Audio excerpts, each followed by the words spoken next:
Bonjour à tous, je vous propose aujourd'hui de réaliser des jardinières pour l'automne avec des plantes à feuillage ou des plantes à fleurs. L'idée est de rapporter un peu de couleur dans la grisouille de l'automne, de l'hiver. Ces jardinières dureront jusqu'à la fin de l'hiver, début de printemps. On verra après ce qu'on pourra faire avec ces végétaux.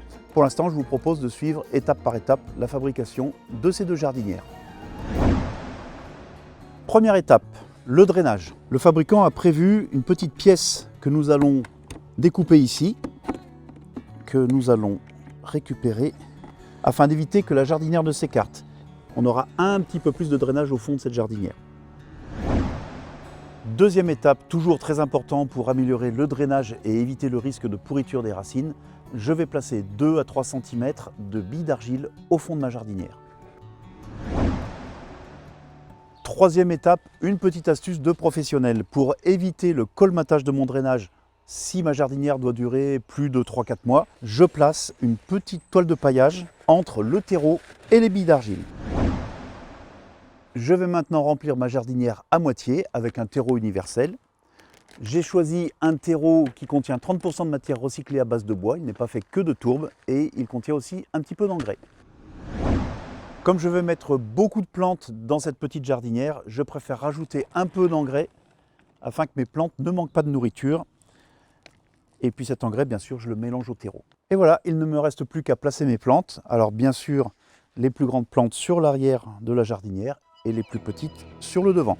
Je commence avec ce magnifique osmanthus panaché. Alors l'osmanthus est un arbuste à feuillage épineux, on l'appelle aussi le faux hou. Il est intéressant et je pourrais le replacer plus tard dans un autre endroit du jardin. C'est une plante qui est parfaitement rustique, qui fleurit au printemps et qui sent très très bon. Voilà, ensuite à côté je vais mettre ce Choisy alternata, l'oranger du Mexique. Donc ça c'est un cultivar à feuillage doré qui s'appelle Sundance. Je vais le mettre ici.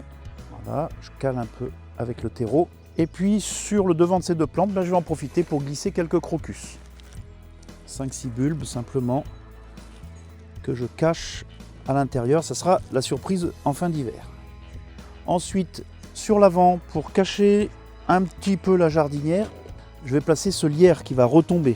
Un lierre panaché aussi pour ramener un petit peu de couleur, pas avoir que du vert. Au fur et à mesure, vous voyez que je complète en terreau et je tasse autour de chaque plante. On appelle ça borner en termes techniques. Ensuite, je pense que là, je vais mettre ma fétuque bleue. Donc la fétuque, c'est une graminée. Je l'ai choisie pour son feuillage graphique. Je trouve ça super joli et ça va faire un très chouette contraste avec le Choisy alternata qui a des feuilles rondes à côté. Pour finir sur mes grandes plantes de l'arrière, j'ai ce fusain du Japon que j'aime beaucoup aussi pour son feuillage très graphique. Et je vais le placer dans le coin à l'arrière. Il ne me reste plus qu'à mettre ces deux petites plantes sur le devant. Le Muehlenbeckia, je dirais plutôt ici, là, plutôt devant la graminée. Voilà, je complète.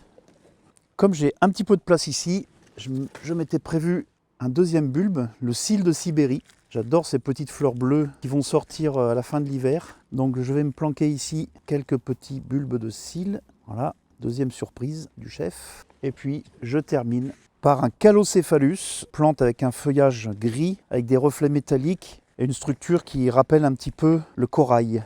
Voilà, ma jardinière est terminée, je n'ai plus qu'à l'arroser et à la poser sur un bord de fenêtre où elle assurera le décor pendant tout l'hiver. Et puis, on va dire début mars, au moment des plantations de printemps, je vais pouvoir séparer chaque plante, les replanter à différents endroits du jardin et récupérer mon contenant pour faire un joli décor de printemps. Si vous voulez une jardinière plus fleurie, je vous ai préparé cette deuxième jardinière avec ce mini chrysanthème que j'ai choisi exprès en bouton pour avoir une floraison plus longue. Le Skimia japonica, pareil, le Skimia du Japon. J'ai pris aussi cette belle fougère Asplenium parce que j'adore ces feuillages qui sont très fins, très décoratifs. La Gualtérie avec ses boules rouges assez rigolotes. Le mini cyclamen. La bruyère arborescente à feuillage doré. Et puis j'ai caché deux petites violas, une orange, une pourpre, pour remettre encore un petit peu de couleur.